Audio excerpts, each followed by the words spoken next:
Here's two guys that will lead the roving hordes, Aaron and Jonathan.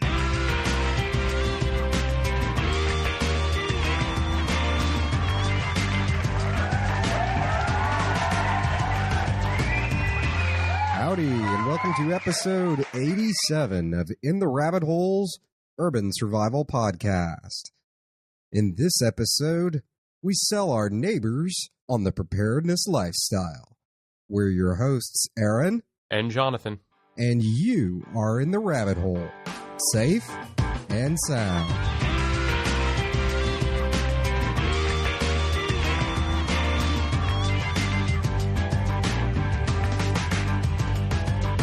Before we begin, we wanted everyone to know there are now In the Rabbit Hole Roving Horde stickers available on the site. The In the Rabbit Hole Roving Horde started as just a parody of survival fiction. It was actually one of the very first intros that Gerald recorded for us way back when. But over the years, fans have really run with it and are always asking us how they can join the Roving Horde. So now you can proudly display that you are part of the Roving Horde. And how cool would it be to be driving down the street and see another bug-out vehicle you know is a like-minded individual? And how cool would it be for them to see that you are a like-minded individual? Maybe someone will even pull over one day and render aid because they know you're part of the Roving Horde. They're available now for just $2 and appear just underneath this episode on the site. Get yours today while supplies last. And speaking of community, today's episode comes deep from the ITRH archives. Yep, Jonathan and I are both burning the midnight oil at our day jobs, but we didn't want to leave you without something to listen to this week. It's an important one, convincing others to prepare. Enjoy. And we'll be back next week, perhaps with a fun October-themed show for you. And now, what happens when Jonathan and I record while suffering from heat exhaustion and convincing others to prepare? I'm telling you, Ron Paul does fit in that tube. He's in there right now. Ron Paul would not fit in that tube. I'm telling you, man, Ron Paul is in that tube. Let him out. He's far taller than that. For those of you who have no idea what we're talking about, we're joking amongst ourselves. We have a Ron Paul poster in a poster tube, and well, it's been a very long weekend of Appleseed shooting and heat delirium, and so at this point we're slap happy. So today's episode, moving past our insanity, is going to be about, well, how do you get somebody else interested in prep? And this is a question that kind of, I know we've both had issues with it, and I know a lot of people that's a big thing. It's, well, I'm in this and I believe in it, and I'm really concerned about things, and how do I get people that are not awake yet or not as concerned as I am into prepper community, the prepper lifestyle, without sounding like an absolute nut? Like the way we started this show. Exactly. The simplest and easiest thing to do is to first lead by example. And by lead by example, do the things we've all been talking about doing, which is store food, be part of your community, be a positive force in your community, in your own life, focusing on your health, wealth, your intelligence. If you're just tuning into the show for the first time, you'll need to refer back to our Survival Chi show. Don't worry, you won't need to shave your head, as some members of our audience have claimed to have done in the name of Survival Chi. But I just wear the robes. Well, yeah, they're awfully comfy. And they create a breeze. Yes, yes. And in this heat, that is nice. So focus. I'll edit that out later, maybe. Okay. Yeah. So lead by example. Focus on those things that we've talked about. Leading by example, being the best person you can be, being the best positive force that you can be in your life. And in your community.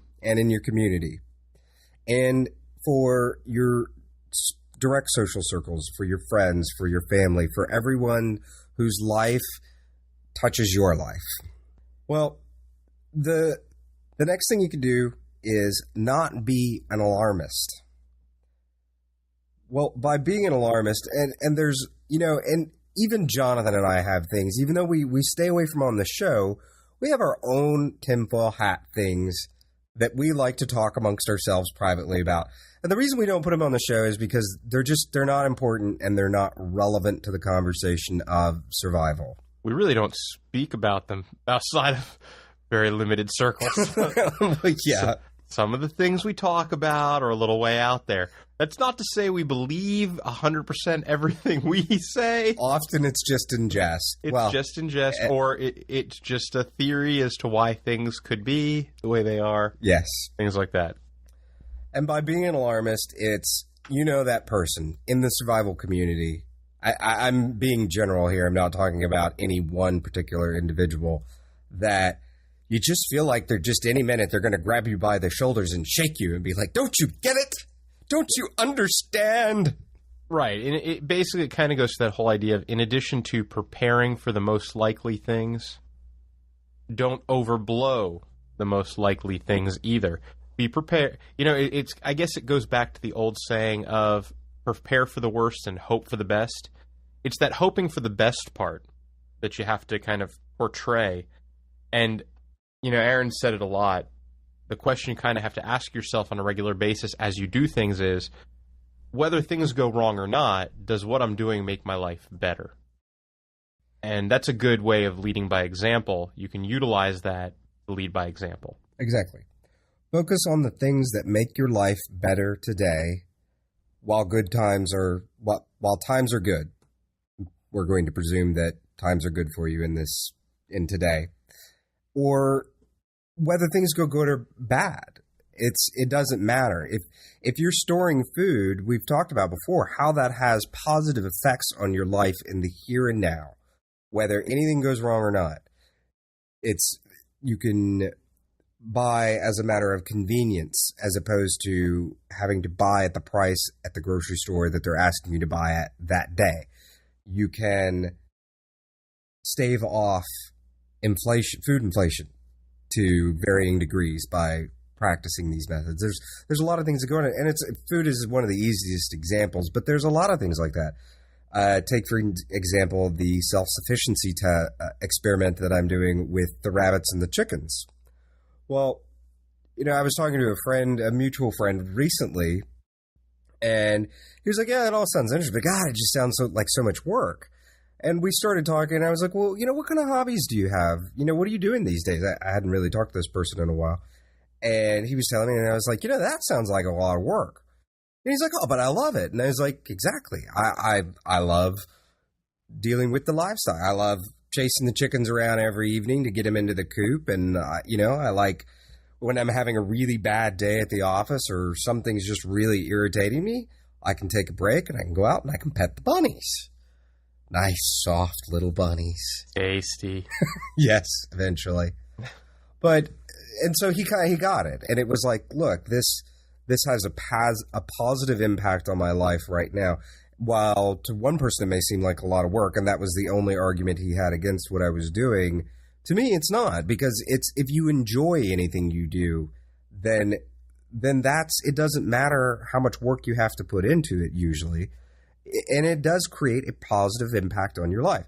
And then the idea is that out of this, should things go horribly wrong, presumably in that amount of time, I would have not only built up the skill set of how to raise, breed, care for livestock, but I would also have that infrastructure in place of being able to carve out that part of my nutritional needs that at least to some extent I was independent in that way. And I think the reason to bring up specifically the livestock is that's probably the most extreme. Yeah. That anyone's going to have to ever explain within the survival community or the prepper community. Unless you're getting into a bunker or something. Right. And I think even then, though, you could easily do that as, another piece of land, a getaway home. That brings me to another interesting point, and I'm glad you brought that up. I was speaking to somebody recently that really kind of started waking up. And they were really, and it was funny to me in that they were where I was years ago.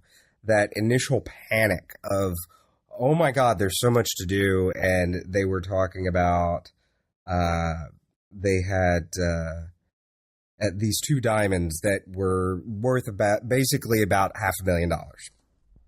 And they were like, well, I could sell those and I could buy this piece of land, and I'm not doing anything with those stones and this and that.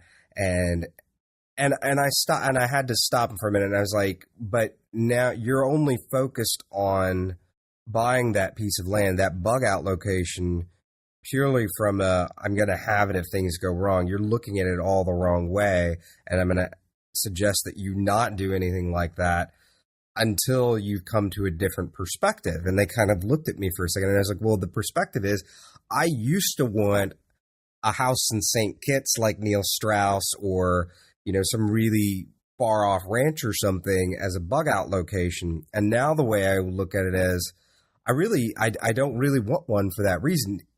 What I want is a place that I can go to for vacations or on a regular basis on weekends with family and with friends, and go camping or go fishing or go hunting or just go fart around in the woods. I think that actually brings up a good way of addressing this with people. It doesn't matter whether you're talking to somebody who has decided to get into prepping, is there already, or has no idea why you're doing what you're doing. If you look at things in relation to facts, logic, and actually knowing what you're talking about, you're never going to come across as a nut, or, people aren't going to look at you as the next Ted Kaczynski. Yeah. They're going to see you as a knowledgeable resource in something. It's going to appear to them this is something you're interested in. I'm not saying don't be passionate about it. You should be passionate about it. It should be like anything you do. I think everything people do, they should have some passion that they put into. Otherwise, well, what's the point? Yeah, exactly. I mean, at that point, it doesn't matter why. I mean, why would you be prepping anyway? Because who cares? There's a difference between, I look at survival as being able to live and live well. Other people look at survival as a base level of sustenance and being able to just be there. To me, that's not what it is. So if I can't be passionate about something and passionate about living, then I don't see the point in doing all of this. But if you have that passion, but behind it you have logic and facts and reason, you're always going to come across as someone who's a trusted resource versus a nut.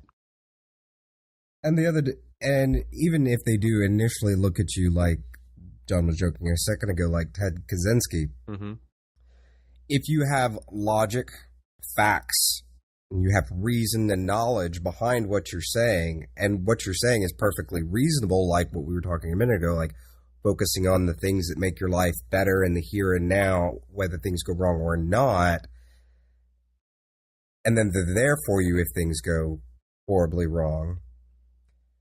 It's a logical step. And I was having a conversation with somebody recently, and they were asking me, I had just met this person, and it was in a social setting. And they're like, well, and I just kind of threw it out there just for shock and just for fun. I was like, oh, well, I'm a survivalist. And the initial reaction was first for them to look at me crazy. And they're like, well, you look like a regular run-of-the-mill yuppie. And then we went on and started talking, and I was like, well, it's really not, for me, it's not about running off to the woods and growing a long beard. Not if that's what your thing is, I don't have anything against it. But for me, that's not what it's about. It's about making sure that no matter what happens, I have a base level of happiness and enjoyment in living, and that my close friends and my family are protected. And we went on to talk a little bit about it beyond that. And I pointed out different things, things can go wrong any moment. And just like you have home insurance, you have car insurance, you insure your life in many ways against disasters. Now, you don't expect them to happen, but you acknowledge that they probably happen. And that's all survival and prepping is insurance against darker times. Going back to, you always want to prepare for the worst and hope for the best. Mm-hmm. And it's so, I mean, like Aaron said earlier, it is actually so easy to justify everything you're doing. Not that you have to. I'm just saying, even to yourself, all the things that you're prepping for and saving for and doing makes perfect sense. You could lose a job. Or more simply, I mean, and this is more detail than everybody needs, but I was joking about losing fluids earlier. I needed some Imodium today. I will tell you, I know exactly where everything in my medical kit is. It is very simple, and it's always stocked. I keep a very careful tab on what I've got in it, what the expiration dates are on everything. Well, part of that is part of the whole general prep thing. I mean, if I get a cold, I know where to find something. If I get the flu, I know where to find something. Get a stomach virus, same thing. I know where to find everything. And you don't have to run out to the store and get it. You're not inconvenienced, or somebody else is an inconvenience to tend to the issue. Exactly. I do not have to put myself or my wife at some inconvenience to run to, convenience store or pharmacy of choice. In the middle of the night. In the middle of the night, because I know where all that stuff is. Now, obviously, if I need a prescription for something or it's something that is way outside the bounds of what you would have in a medical kit, then yeah, you might still have to do that. But you know that you're covered for 90% of all the situations that might happen, or maybe even more. I mean, you may have a bigger medical kit than I do. You may have a smaller one, but let's say it's even 80%. You know you're covered. If you lose your job, you know that you're covered. You have a medical kit. It's been paid for already. That stuff's not cheap. I mean, if you look at how expensive all that stuff is, it's not cheap, and most of it lasts at least a year. So it's a insurance. Just like the food storage, this is an insurance also. Nobody's ever going to... I've never heard someone question somebody buying a really good first aid kit. Yeah, I know. It's amazing. Yet people look at you funny when you tell them that, you've got 2 months' worth of food in the house, which I think is silly. It's just another insurance policy that you're taking out. Just like everything. The courses you take are an insurance policy. The food you store, the medicine you store, the skills and talents you learn, all insurance policies. And a large part of this is just putting it into perspective for people, because the reaction is really that what you're talking about is out of the norm. And I know some people have issues with the word the norm, but the norm really is just the average. And what we're talking about now, while a lot of people are starting to wake up these days, it's still not the average, so it's not the norm. But there was a time when all of this was the norm, because society didn't run so efficiently. Your grandparents had to can vegetables and can meats and prepare for harsh times, and they did go through the Great Depression and did experience hard times. So for them, this was a no-brainer. But we've lost touch with that concept because we've had such prosperity for so long. And such advancements in technology. I mean, real-time inventories are fantastic. I mean, from a store productivity perspective and a cash outflow perspective, the concept of a real-time inventory is wonderful. It's even great for you as a consumer on a day-to-day basis. You get what you need when you need it. Fantastic. That doesn't mean you can't store. So just because that's happened on the commercial side doesn't mean in your personal life you have to completely behave that way. Something, Aaron says a lot, and I tend to agree with this whole idea of baiting the hook and bringing people into this slowly. I like that idea, and one of the reasons that I think hurricane season is really an easy time to bring people into the fold, at least here in the South. And, in the North it might be blizzard season or the deep, hard winters that you guys have. In California, well, it's probably just all the time, but maybe it's the earthquake concept that brings people into the fold. But the idea is that with the hurricane season idea, I can very quickly say, yeah, I store water, I've got food, a first aid kit. People say, well, why are you doing that?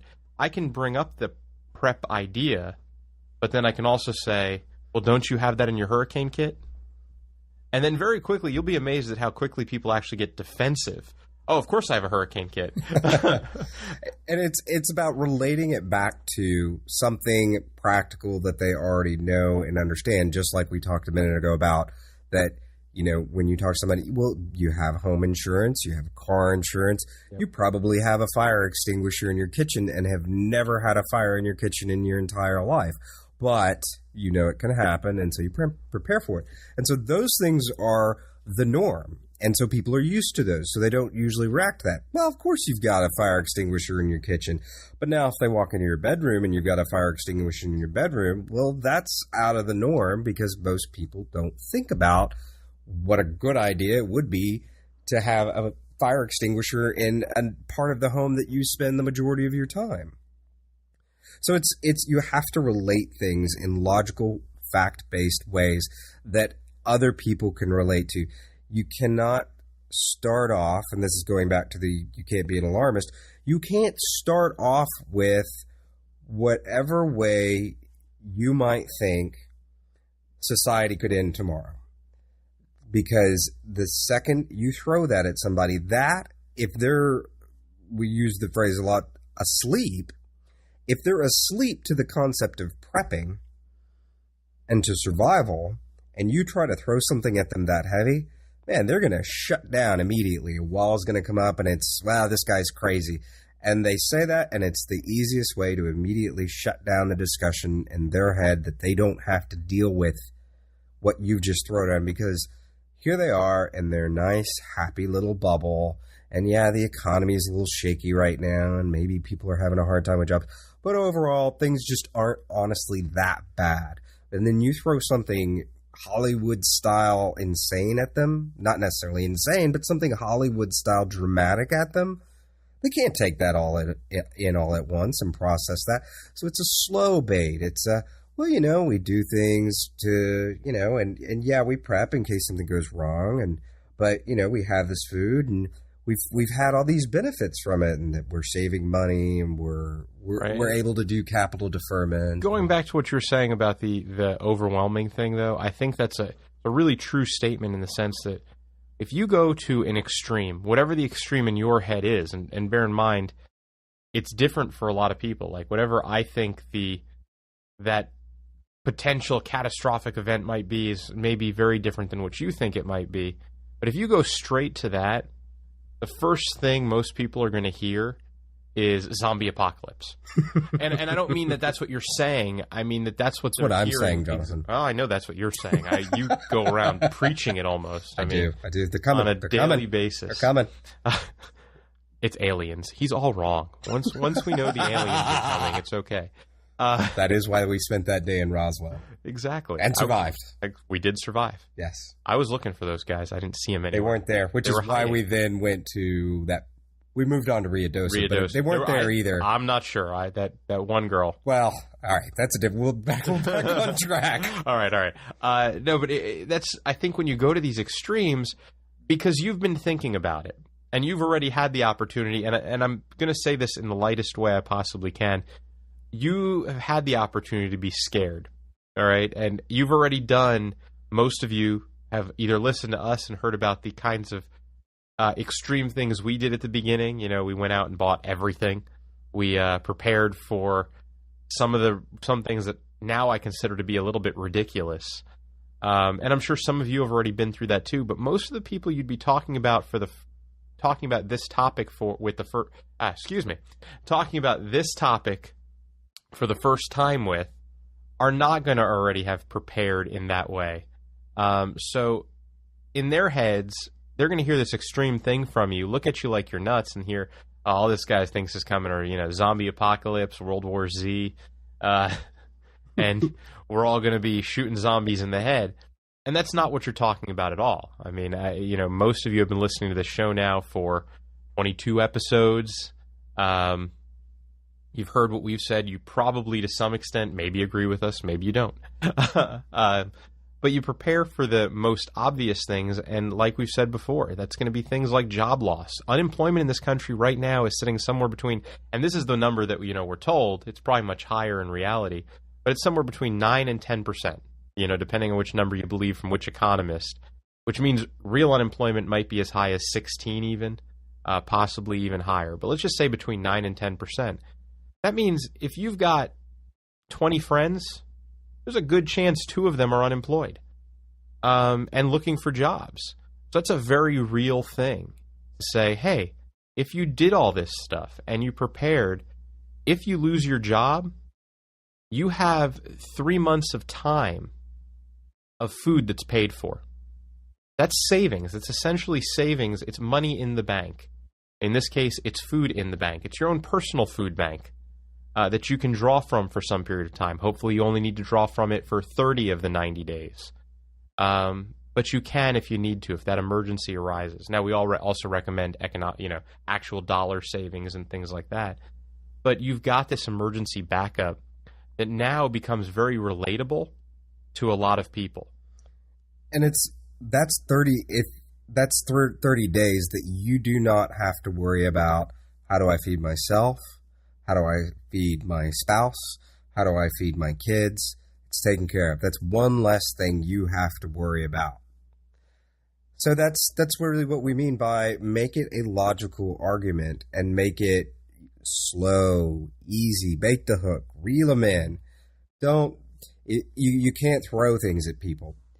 If you believed your entire life the world was flat and I came to you tomorrow and told you, no, it is in fact a sphere, this wonderful sphere, but your whole life you had known it to be flat and you had always been taught it was flat, you would think I was insane, unless I could then say it and then back it up with facts and real information to come behind it, and not, I heard it from this guy that screams on the corner of the street that the world was in fact a sphere. That's actually a really great segue into a good way of talking about this, which is don't preach. Turn it into a discussion. When you go into a discussion with knowledge and facts, you're actually asking the other person to participate. You're bringing them into it. And when you turn it into a discussion, they're going to start asking you questions. When you start preaching, they're not going to ask you questions, but if they're in their head, they're going to look at you like, oh, yeah, just another one of these guys who thinks the sky is falling. But if you turn it into a real conversation and like I keep saying, discussion, you're going to draw them into that discussion. You're going to talk about real possibilities. You're going to talk about things that are happening to people they know.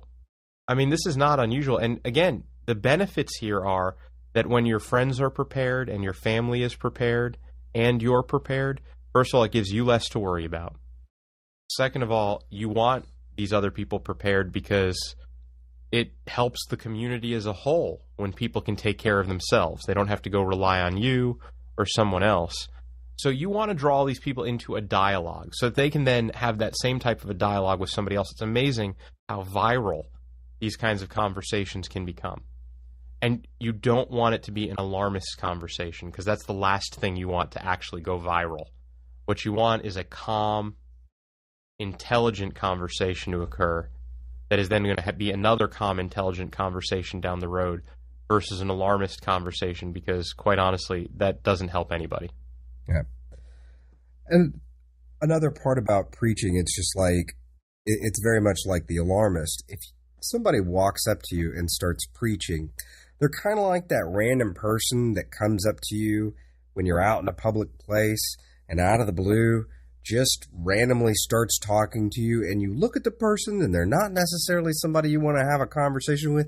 Probably more women in the audience can identify with this than men, but I know even Jonathan and I were having some drinks with some friends a couple months back, and a random guy had had too much to drink, and he was, there was nothing wrong with him. He was a friendly, nice enough guy, but here we were as a group of friends having a conversation, and all of a sudden this random guy walks up and just starts talking to us.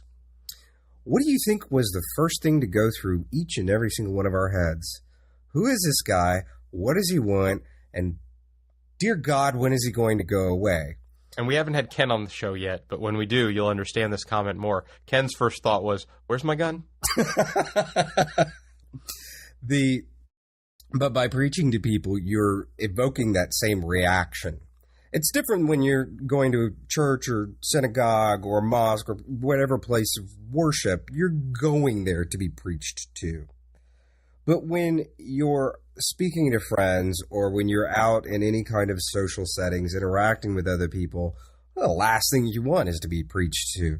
So if somebody walks up to you and starts spouting off things to you, all these new ideas, all these heavy ideas, oh my God, there's so much stuff, and I'm worried about paying my bills, and I'm worried about the car that my 16-year-old just banged up, or or whatever, you're not in a position to listen to that at that same moment. And so if you try to preach to people about survival and preparedness, you're doing the same thing. You're basically immediately giving them excuse to throw up a wall, shut you out, and go, this person's bananas. I don't have to listen to him. I'm going back to my business about thinking about how my dog lied to me the other day about, yes, he did in fact steal the chicken off the counter, or whatever it was that is on your mind in the moment. So just to summarize a little bit of what we talked about, and wrap it up into a few key points. Use the soft sell technique. Bait the hook, reel them in slowly. Don't preach. Don't demand anything. Don't be an alarmist. Argue with facts, logic, and knowledge, and actually don't even argue. Discuss. Bring them into the conversation. If you wrap them up in the conversation, things will go much better. And always remember to ask them, turn the question around on them, and ask them, would this make your life better or worse? And the answer is usually going to be better. By preparing, you're never going to hear, oh, it'll make my life worse. So that's just a simple way to kind of think of things. Good wrap-up for everything. And always lead by example. Yep. Probably one of the most important things of what we've discussed today, and we've mentioned that before in previous, because it's something we feel strongly about, which is to lead by example. Whatever it is you think is important and whatever it is that you think people should know, be the person that is doing that.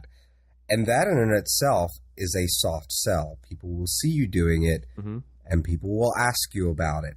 The moment somebody asks you about what you're doing or whatever it is you have an interest in, they are asking you to sell them on the idea.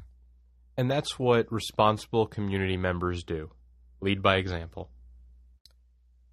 So now you might be saying to yourself, all right, I've done all these things. And the response I get back is, that all sounds fantastic. I'm thrilled you're doing that. So I'm just going to come to your house. What do you do then? Well, there's a lot of responses you can have to that. Mine, personal, is just kind of a quick way to shut it down, which is, or you could just prepare for yourself. I just tell them I'm well armed. Sometimes I do that too. Depends on the individual I'm talking to. Okay, true.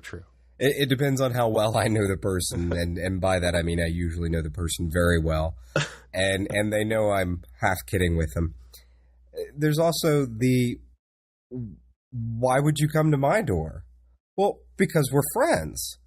Well, my response to that is, well, my friends wouldn't ask me or my family to go without because they themselves did not prepare and were not responsible. In that kind of short statement, you've just thrown everything back on them and, for lack of a better word, made them a huge ass. Because you really are putting it into the most simple perspective for them, which is, I've gone through all this trouble. I've done all this stuff. I've taken responsibility for my needs, my family's needs, and my immediate circle's needs. And now you've come in and you've asked me to make a choice between you and those people that I love and care about the most. And I don't know anybody who could really argue beyond that point. And that's almost impossible, because it's like, well, how, if you were saying that to me, I don't know how I could possibly respond to, well, yeah, I think you should feed me some, even if I'm a friend. How can I ask you to feed me over feeding your children? Right. Or feeding your spouse, or feeding your parents, or feeding your siblings. And I think, that's a really good way to look at it. The only other time that I would say that there's another way to look at it is, and I'm actually coming at it from a completely different angle now, so I'm not saying that you would want to necessarily prepare for everyone in your neighborhood.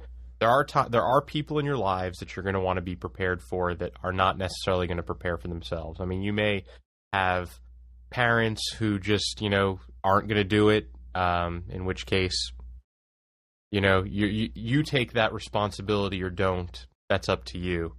But I know for myself, there's certain extra things I keep, knowing that there's some people I will need to be there for. Outside of those people, though, the answer could also very simply be, okay, this is approximately how much I spend a month preparing. You are welcome to give me that money, and I will do it for you. That's an option for you if that's what you choose to do.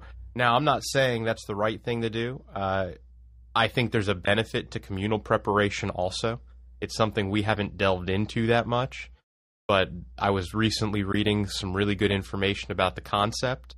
It is a way to pool resources and actually do more because you have more resources. So there's always the ability to, your purchasing power goes up. And it does present some sticky situations and some very clear lines of communications and some very specific understandings that have to be brought up first. At that point, you have to be very clear about what the communal part is versus people's individual responsibilities. And you have to very clearly delegate how all of it works. So that's a whole separate topic that we can talk about at another time. Yeah. But there is a role for that as well. And, you could always say to this person, hey, I'd be more than happy to get you your food. This is how much it's going to cost. This is what it's going to look like. I don't recommend that, but that's always an option. It is. And it's, I've had that come into play in my life a little bit. I've had family members that have said, well, just take care of it for me. And for family members, I've been willing to do that. Right. And like Jonathan just said, that is a whole topic that we can get into later date as far as that communal preparing concept, but doing for other people.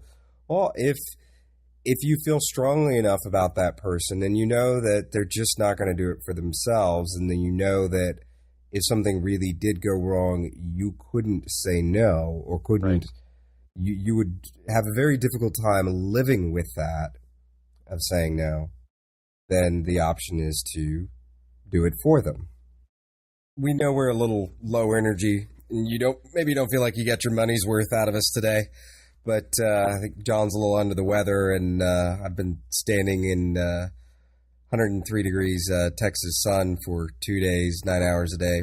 We've talked about in a previous episode about being gray and kind of toning things down a little bit. And what we're saying now seems almost counter to that, but it's really not, because it's still gray. It's a soft sell. We want survival to be viral. We want each and every one of you to spread it. And in the same way that Jonathan and I have sat down, and we sit down every week and record a show and put together information and try to spread it out further. Even though there were already survival shows out there, we've tried to come up with one that's different, that's more centered for people that weren't being catered to in an urban environment, and maybe people that didn't want to be preached to or didn't want to constantly hear about what apocalyptic thing, and maybe they really wanted to hear the more philosophical ends, the more practical things, the more, how do I make this happen for me every day, and how do I sell this to every people, which is what this show is today. And so make it happen. Spread it, and a little self-promotion here. Spread the show too. Because a prepared community is a safe community. Yes, and that is one of the best things you can do to prepare is to have people around you prepared. If you have an entire community of people that are prepared, you're a lot less likely to see riots and looting and starving, and well, you're not going to have that person knocking on your door saying, hey, feed me too. On a final note, I have been getting a lot of emails from when I talked about sea rations. And there's a tremendous amount of confusion over this. I'm sorry to everyone. We still haven't figured out 100%. I'm just going to go ahead and say that I had a gaffe. Traditional sea rations were kind of like MREs, but more disgusting, and they were from like the 1950s and 1960s. If you're out looking for those, stop. Anything that you find labeled sea rations is not what I was talking about. What I was talking about were the mainstay and the Daytrax emergency bars that were very similar to one of the 4 original types of sea rations. They're almost like a biscuit. I hope that clears it up for anybody that's potentially been looking for and trying to figure out what I was talking about. We will, of course, put a link in the show notes today to the mainstay and Daytrax emergency bars, and I will have a review coming out soon of the Daytrax bars. I've not tried out the mainstay bars. I've been trying out the Daytrax, and as a matter of fact, for the last 2 days, I've been living off the Daytrax emergency bars. Look for a review soon. They're actually not that bad. And with that, we wrapped up episode 87. Thank you for joining us today. And don't forget to go check out the stickers on the site.